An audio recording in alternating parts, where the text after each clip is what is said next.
भोकरदन पोलिसांनी गोपनीय माहितीच्या आधारे लिंगेवाडी पाटीजवळ जालना रोड परिसरातील जुगार अड्ड्यावर छापा टाकून 6 जणांना ताब्यात घेतले। कारवाईत 1,33,380 रुपयाचा मुद्देमाल, रोख रक्कम व 4 दुचाकी जप्त करण्यात आल्या।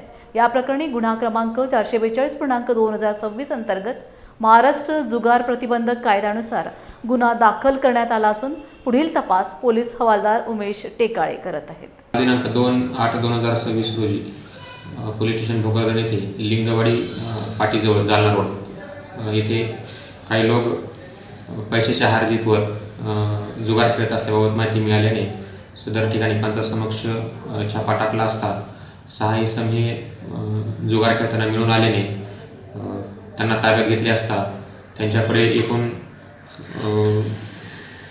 सदर जुगार खेळण्यासाठी वापरलेले पैसे व इतर मोटरसायकल मुद्देमाल असा 1,33,000चा मुद्देमाल जप्त करण्यात आलेला आहे व सदर 6 इसमाविरुद्ध चालू कायद्यानुसार गुन्हा दाखल असून त्याचा तपास चालू आहे।